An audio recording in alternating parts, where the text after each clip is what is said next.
I'm Will Reuter, and this is HBA After Hours, a podcast from the Home Builders Association of Greater Kansas City. Welcome to another episode of the HBA After Hours podcast, produced by your local Home Builders Association of Greater Kansas City.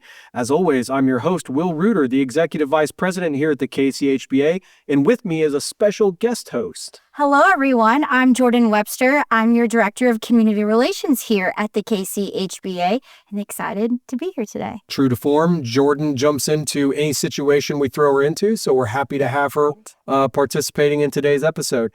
Today's special guest is somebody that will be familiar to the KCHBA family, to the industry, to the entire housing ecosystem within the Midwest.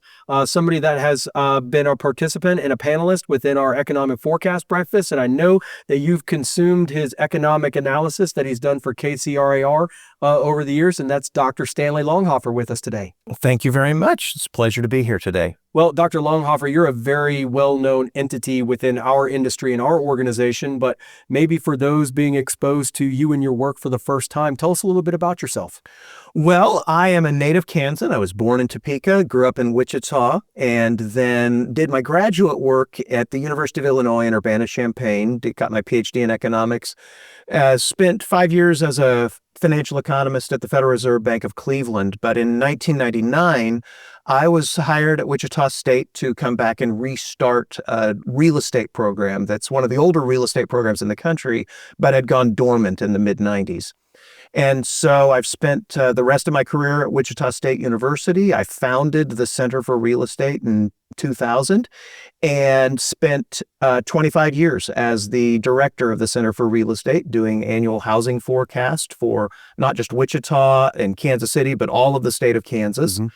And just recently stepped into a phased retirement. And so I'm no longer the director of Center for Real Estate there, but continue to keep my hand in the industry, do some speaking engagements and do some analysis and consulting work. So. Very good. The professional version of the American dream, right? Yes.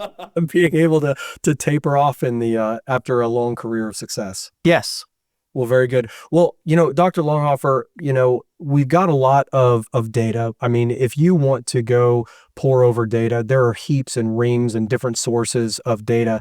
But just kind of cutting through all of that, how would you describe, as best you're able, our national, state, and local housing economies? A little bit constipated. Okay. We are in a situation where we're actually been trying to deal with the aftermath of the financial crisis of 2008 now for almost 20 years. And to understand where we are today and the supply challenges that we have today, and make no mistake, that is the fundamental constraint in the housing market, is a lack of supply. It really dates back to the sharp decline in home building activity that happened in the wake of the financial crisis back in 2008. And we dropped from levels that, quite frankly, in the Midwest were not unreasonable levels of home building activity, either in single family or across all levels of residential housing. And we dropped nationwide to the lowest levels of new home construction that we had seen in the post-World War II era. And so when you just think of all the population growth that we had between the 1950s and the 2000s, that level of decline in home construction was just absolutely devastating. And it stayed low for a long period of time, 5, 8, even 10 years, where it was just exceptionally low. It finally began to start to come back in the 20-teens, where we were starting to see some increases again in new home construction activity.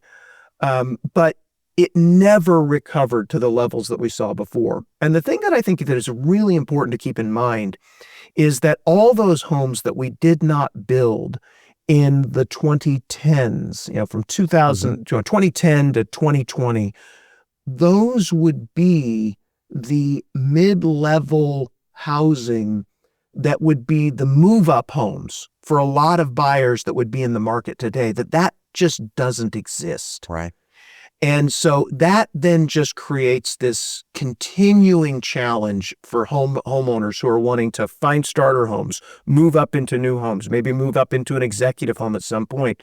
That path has just been short-circuited for us. And it's going to take a long, long time to get past that. Now, in the last year or so, we've begun to face some underlying economic headwinds that are affecting the demand side of the market. But fundamentally, what we face is a challenge of how do we build homes at a modest price point that can serve the demand that's out there. And the other piece that I haven't really talked about with this, that we're all very familiar with, is the dramatic increase in construction costs that we saw through the early 2020s, partially in the wake of COVID, partially in wake of the supply chain issues that we had there, and partially in the function of some of the inflationary pressures that came because of the federal stimulus programs out of COVID.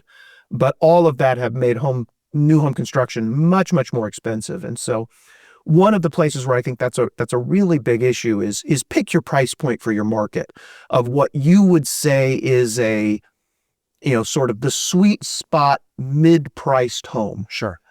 Kansas City, let's call that, say, around a $300,000 home. Okay. Not the bottom end of the home, but what might have been at one point would have been an entry-level new home construction. Sure. It's very, very hard for home builders to build at that price point and actually build anything that buyers actually want. And so we're still in a place where a lot of what we're building is really focused more on the mid to upper and very upper end of the market, because those are the people who say, well, I want what I want, I can afford it, and I'm going to buy. But that modest level price point is really hard to build.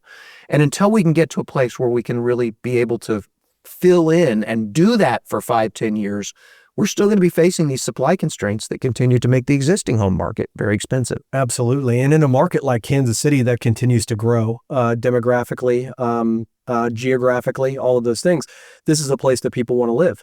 And, when we're working on existing levels of housing inventory and missing an entire generation of housing supply, you can't build backwards. In car manufacturing space, you can't manufacture a used car, which is your more modestly priced means of conveyance. Exactly. And so you could only moderate your level of production today based on what it costs to produce something that is actually going to roll off the lot and do what the dealer says it's going to do. Housing is not much different, other than one's a depreciable asset, one's an inappreciable asset. So there's those differences. But in some of those supply side constraints, other than just the fact that the Great Recession, the financial crisis, that is not like something that's in the rear view that is easily forgotten about. That is still a gaping wound that exists in the industry. Ours is one that never truly recovered from the financial crisis, particularly in Kansas City. I saw a statistic at one point prior to this most recent market cycle that the rest of the country had recovered to about 72% of its pre-recession permitting activity. In Kansas City, recovered to about 51%. We're just building about half as many new housing products. And what's particularly telling about that is that pre-financial crisis level of home building activity was not overbuilding here, whereas in many of the coastal markets across the country, we really were in a place where they were overbuilding. And so, to reach the 70% level is very close to what may have been a steady state level previously. Absolutely. And when you're trying to just keep up with demand rather than trying to work ahead, which is where we find ourselves now, I think that's why housing has become such a national topic that it has. I mean, this was the first time in my adult life that I had heard both of the candidates for the major parties for president talking about housing being that issue that needs to be solved by whatever administration was coming in. And so we got this national conversation, but that's a hard conversation to have at the national level, just given the fact that national politics have so little bearing on what happens locally with housing. Real estate is always a local issue. You cannot take, no one owns the average U.S. home. Right. There you go. Everybody owns a home that is in a city, that's in a neighborhood within that city, and even a location within that neighborhood. And so real estate is very, very unique in that sense, because you can't physically move the piece of dirt that a house is on to someplace else. People may say, oh, if you were in San Francisco, this house would be worth $3 million. Well, it's not in San Francisco.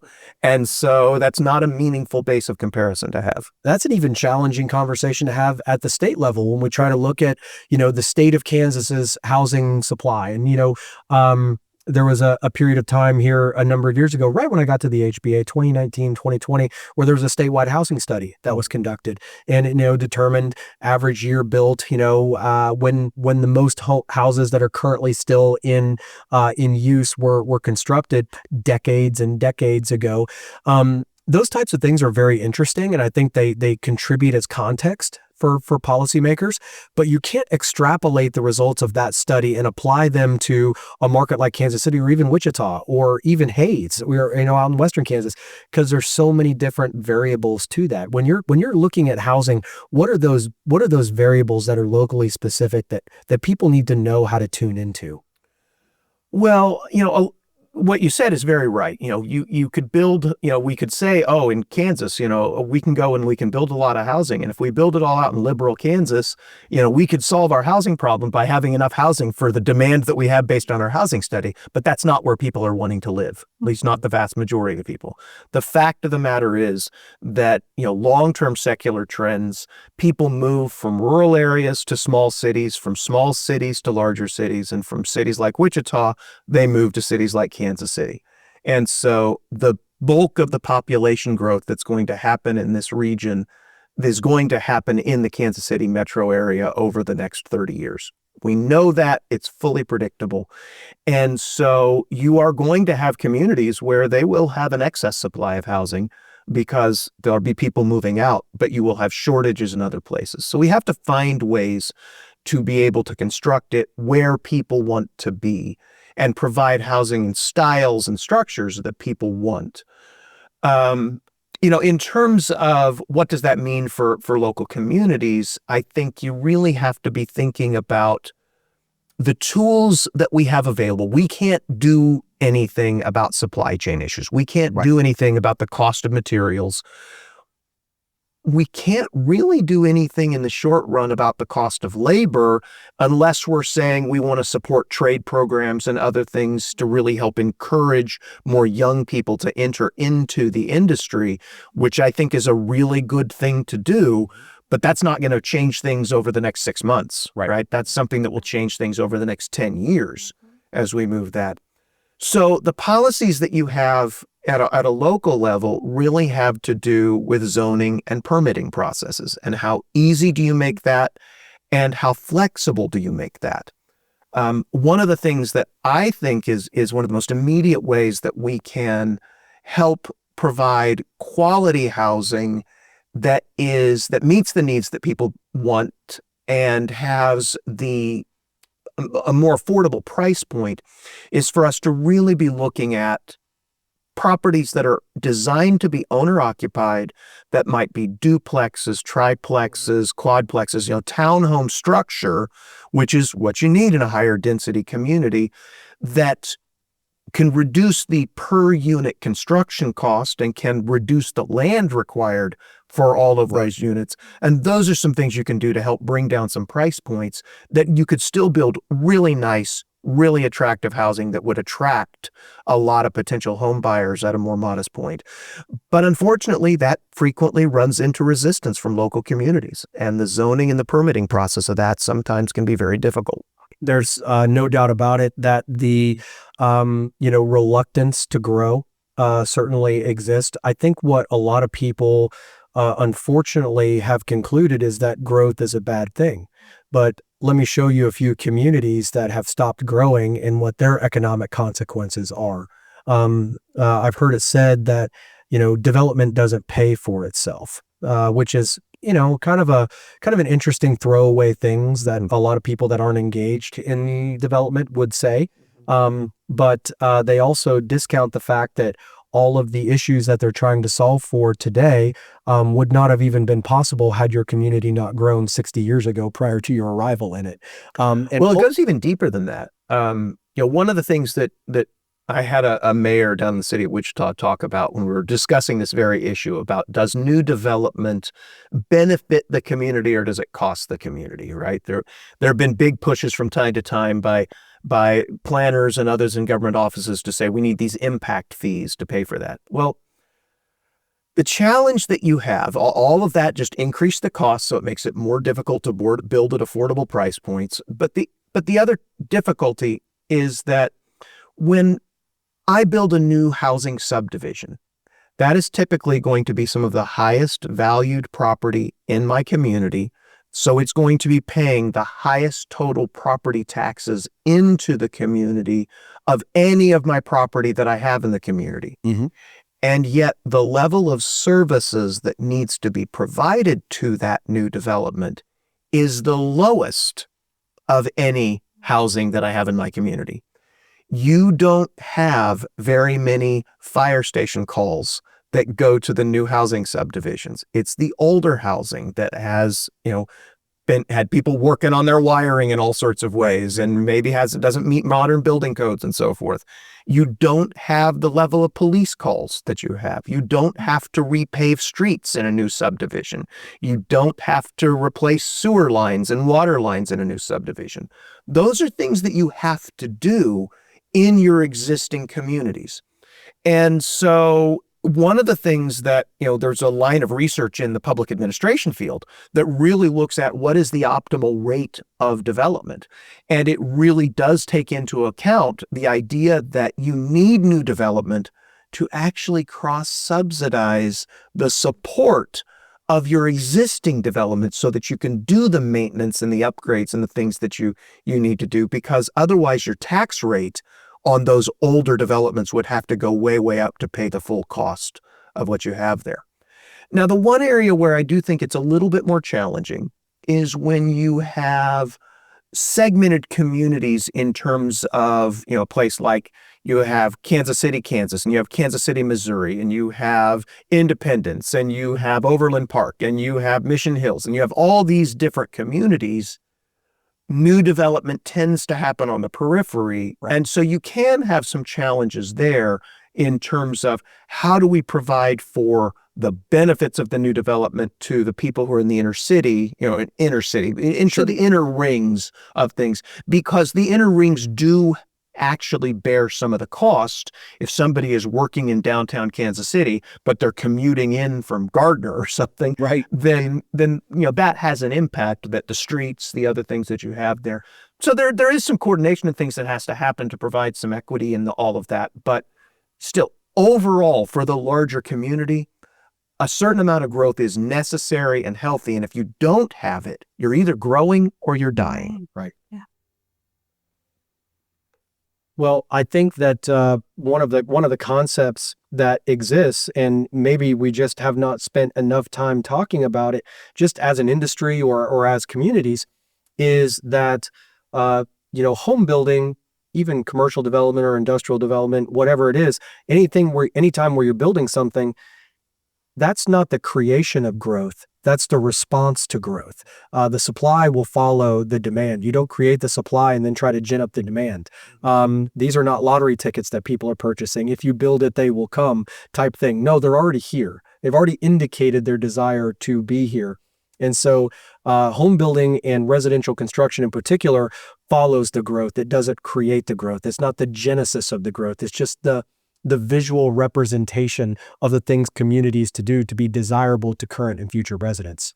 No, I think that's right. We can point to some very, very limited examples of truly, speculative home building activity. Phoenix, again, in the early 2000s, where there were just subdivision after subdivision that wasn't supported by the underlying population growth, which, by the way, the population growth down there has now dwarfed into has more than handled that oversupply that happened back then. But you can point to individual anecdotes nationwide where those things happen. But generally speaking, home builders are, here's the thing that most people fail to understand is that to be a developer, anybody can become a developer. Sure. You can choose to do it. And if you think they should build this, they should build homes this way, or they should do this, or they should do that, my answer always is, that sounds great. Why don't you? There you go. And but what the challenge, we tend to focus on developers, and we tend to think of them as there being this, really rich people who are taking advantage of all the people. No one notices the developers who fail. And there are lots of developers who fail. Right. Very few people notice the home builders who end up going bankrupt and going out of business, but there are lots of them that have. That's right. And so there's an enormous amount of risk in these industries. And as a result, getting back to the point you were making, is that savvy business people who are going to enter these industries really have to think about, what is the demand for the product that I'm creating? And if I build this, if I go through and I do the infrastructure work and I have this all platted out to create a new residential subdivision, will there be somebody who's going to buy the lots that I've created? If I buy as a home builder, I buy several lots and I begin building homes on these lots, will there be somebody to purchase them from me? And for the most part, actually, this gets to one of the little pieces that I always dislike. We talk about in the industry about building spec homes. Sure. Right. So it's a home that I build that I don't actually have a contract on for it yet, as opposed to building custom homes. And I hate that term, spec homes. The better term is inventory homes. There you go. So you mentioned going to the car dealership. Imagine if every time you went to the car dealership and you wanted to buy a car, they only showed you a brochure, and then they said you had to wait for 6 months before you could get the car that you're ordering, because they're going to build it only after you've punked down your money and you said you're going to do that. There's a lot of things in life where we want to feel it, we want to touch it, we want to walk into, even if it's just a model home and I'm going to modify it and change things. That makes a difference in my ability to understand what I'm doing as a consumer in what is, quite frankly, the biggest and most intimately personal transaction that most of us will ever make in our lives. And so having some inventory to show potential buyers is really essential to kind of help them navigate that process. So again, I don't like the term spec homes. Some inventory is important to be able to do that. Frequently, what may happen is that a home builder will have a spec home, that inventory home, that they then sell before they're completed. And that's the way it works ideally. But my real point here is they're rarely going to go out on a limb and say, oh, well, I'm just going to build 500 new homes and I just think people will maybe come in and buy them. No, they're thinking carefully about what is the potential demand that I have, so that they do not end up having a lot of excess inventory that they can't sell. Yeah. And, it's just like in agriculture as well. You don't start planting crops and feeding cattle when the grocery store shelves are bare. You got a continual supply, and we only notice really when there is nothing on the shelf. But when the shelves are full, we're just like, oh, this is how grocery stores are supposed to be. This is a healthy grocery store. Right. So, it is inventory, and it is shelter. And shelter is one of the, primary components of our national CPI calculation and how we feel about the economy.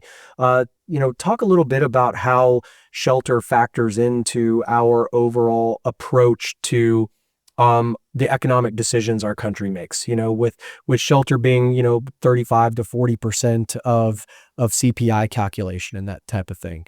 Well, if we're talking just about the consumer price index and how we measure inflation, shelter is a big portion of it. The way that we measure inflation is we actually do a lot of shopping.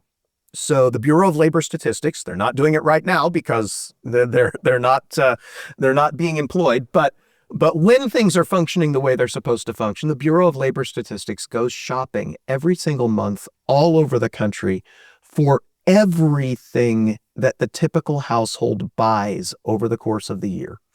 And so whatever it is that you think you might buy, we buy bottles of water, we buy other food at the grocery store, we buy clothing, we buy consumer electronics, we buy automobiles, we buy tires for our automobiles, we buy gasoline to put into our automobiles, we get haircuts, we do all of these things. Well, one of the things that we also do is we find a place to live, and we have to pay for that.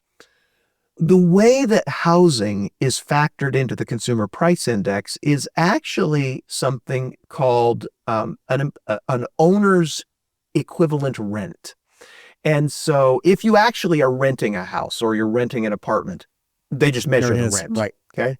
But if you own your house, the thing that's really weird about housing is that it is a good that is simultaneously a consumption good, a place where you live, and an investment good, something that you invest capital into and you hope to earn a rate of return on. In an apartment, those two pieces are separated. The owner of the apartment is the investor, and they earn that investment return, and you as the person living there are consuming it, and you're paying rent to consume it. Right. Well, for this measuring of inflation, what the Bureau of Labor Statistics tries to do is to say, we need to separate out the investment and the consumption components of housing. So we are going to estimate what would it cost me to rent my house.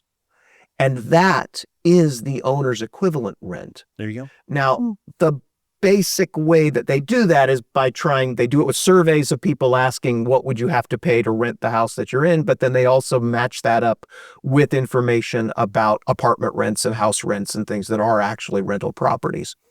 And so sometimes when we see appreciation in housing, that appreciation in housing doesn't directly translate into the CPI because it's representing an investment return. Okay. It's really only when it in that what do I have to pay to rent it goes up that builds in.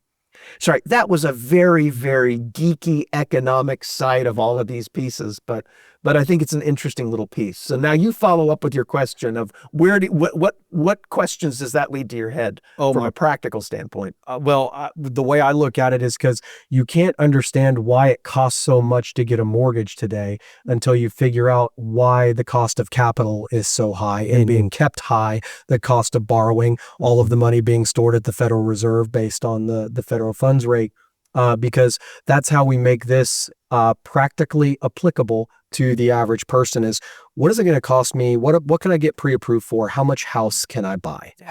So the behavior of the consumer matters to the home builder in the same way that the behavior of the voter matters to the political candidate. It's a really hard thing to predict. So you try to dial in on some of those factors that are contributing to the environment in which they're operating. So that's the reason I asked the question about, how we calculate CPI and where home ownership and renters fit into all of that, because the interest rate has an impact on consumers' ability to fully participate in home ownership, either delaying the onset of home ownership, thereby having long-term consequences throughout their adult life. I know the National Association of Realtors has estimated that the average age of the first-time home buyer today is 38 years old, and the average age of a home buyer period is 56 years old. So we're seeing this, this primary home buying cohort migrating with that cohort through the generations and leaving, those generations where they would have stepped into and say, okay, it's our turn. We're going to buy most of the houses. Well, given the economic cycle that we're in, that's not happening. It's interesting. This is somewhat anecdotal, but, I read an article in the Wall Street Journal about, how young people and really feeling like the American dream is not really real for them anymore, and they're often living at their parents' or other things, or getting roommates and so forth. And I was thinking how dramatically different that is to something that was equally unusual historically when I was a young professor at Wichita State. The number of my students that were students in college that were buying houses while they were students because they just felt like, I can rent out some rooms to my friends and do those things, and that difference in mindset. And I do think one thing to keep in mind is that all of these things, sometimes when we hit reasonable extremes, that we need to recognize we're probably going to come back to something more in balance in the future. Sure. And so, in terms of mortgage rates and where we are with mortgage rates, I do believe that right now we're in 6.5% kind of for the 30-year fixed rate mortgage, in that range. That's really right in the sweet spot of what I have always felt is a normal range of mortgage rates in a healthy economy with low inflation, with nothing weird going on in financial markets. And so I know that there are some out there who really say, oh, we need to get mortgage rates lower. We need to get back to a 3% mortgage rate. The only way we would get back to a 3% mortgage rate is if the world were collapsing financially the way it did in the wake of the financial crisis. That was the first time we hit those ultra low mortgage rates. Or we had something like COVID hit us, which is the second time we hit those ultra low mortgage rates. And so as we change our mindset, we say, okay, this is the level of financing costs that really is reasonable. And I can go into why I think that's a reasonable level if you want me to. Then we really have to think about, so then the other side of the equation of affordability, it's not mortgage rates that are really making home ownership unaffordable for some people. It really is the cost of the housing itself. And that gets us back to where we started, which is the lack of homes that were built for at least 10 years and still never really recovered in terms of that construction level, that has created a void in that middle part of the market, which then freezes up other parts of the market as well. And so we need to find ways to be able to continue to make it encouraging and easier to build homes at more modest price points throughout our communities. Yeah. So coming from someone like me who's young, first-time home buyer, and I feel like so much of that mindset that interest rates are too high are coming from my generation and the generation behind me. Because it's all you ever knew. It's all they ever knew. They're graduating college during the pandemic, and now they're in apartments, and I'm not going to buy this house because it's going to go down. It's going to go down, and they don't know the difference. So like from your perspective, how do we change that narrative? What can we as an industry change that narrative to say, no, we're in an excellent time financially to buy a house, essentially. And well, it's a challenge because, you can present all the facts in the world, and, you look at history and you look at mortgage rates and you see that, and you really can see, no, this is about an ideal time. But there's a visceral experience that people have, and they have this sense that people used to have it so much better. And so in some ways, the answer to that is it's a matter of time.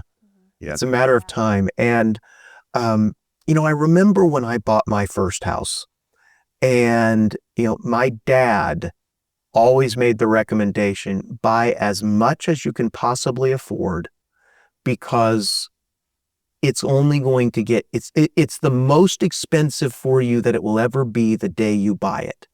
It will always get cheaper. One of the things that is generally true for most people is, especially when you're young, your income only rises over time. You get increases due to cost of living because you're getting promoted. Maybe you take a new job that gives you a promotion somewhere else, but your income level and your capacity is going to grow over time. But when you lock in that mortgage rate, whatever it is, and you've locked in that payment, I am still making the same payment that I was, ever since I took out that mortgage that I have. And that becomes easy. It's smaller and smaller percent of your overall budget. And I think that's the piece that people have to recognize, is that it gets easier over time. Well, that is the primary motivation of the Let Builders Build campaign, is to add more supply to get some of these things that from a policy standpoint may have made sense 30 or 40 years ago, but in today's market, I might question some of that. Well, I'm trying to be as diplomatic as possible, because many of them are nonsensical and they do not seem rooted in any sort of logical orientation. But if we've got a growing population and we've got growing financial capacity, and the demand, the ability to pay exists, there just isn't anything to buy with that ability to pay. That's really what our entire campaign is predicated on, is let's get the doers that have devoted their entire professions to providing the exact thing that the economy is screaming for and let's get to work and do it, because nostalgia is not public policy. And we can say, well, yeah, 1995's house is great, but it's no longer at 1995's price. So the only that old adage about the best time to plant a tree was 25 years ago and the next best time is today. That's where we're at with housing. Exactly. Got to get started today. Mm-hmm. Well, Dr. Longhofer, this has been a fascinating conversation, and I think this could be maybe a 12-part miniseries, maybe Ken Agreed. Burns style, with talking about this, and maybe we'll do that. Who knows? Great. But with that, do you have any parting thoughts for us at the KCHBA or any of our listeners? I just think it's easy to get caught up in all of the different news cycles that you have and all of the different economic gloom and doom that you can hear out there. But I've always been a big believer that, owning real estate is one of the best protections you have against all sorts of economic calamities that can happen to you. And quite frankly, it's free and clear real estate when you own it without a mortgage, that it has the biggest benefit for you. If we end up in a time where we go into really, really high inflation, real estate values increase with inflation. So you're protected against that inflation. And if you have a mortgage, then it's even better because your mortgage payment is fixed. And so again, that just becomes a tinier and tinier portion of your income. But if you flip it, if we had a really severe, Great Depression-like economic crisis, which I'm not predicting, I don't think we will have, but if something like that happened, when you own real estate free and clear, you have an asset that you can live in, you have an asset that you can take advantage of, and because you don't have an obligation of debt on it, it's not something that you're at risk of losing. And so, most of us don't have the ability to purchase, a house or something without having a mortgage. I have a mortgage. I'm looking forward to paying it off here soon. But having that to me, that is how you personally actualize the American dream. You make the sacrifices to buy the house that you're going to live in, and then you continue to make that payment over time. You don't treat it like an ATM. You get to a place where you've paid off that mortgage, you have it free and clear, and now you're living what is essentially rent-free, and you get to keep all of that implicit rent income that you've been paying to yourself through your mortgage. So I'm a big believer that real estate is the investment that you need to be making to protect yourself against all eventualities. That's right. And there's a lot of customers out there. We just need to put some more product on the shelf so more people can take advantage of it. Well, thank you very much, Dr. Longhofer. Again, I am Will Reuter, your host here at the KCHBA. I'm Jordan Webster, and thank you so much for being here today. I've been so entranced with everything you said. We need you back. Just be good stuff. Thanks, Doctor. This has been the HBA After Hours podcast produced by your local Home Builders Association of Greater Kansas City. If you'd like to have a question answered or a topic discovered on a future episode of our podcast, please visit kchba.org/podcast and leave that note for us. We'd also ask you to visit letbuildersbuildkc.com to find out how you, the average Kansas City resident, can plug into this housing discourse. Lots of information, education about how we can get housing built in our communities.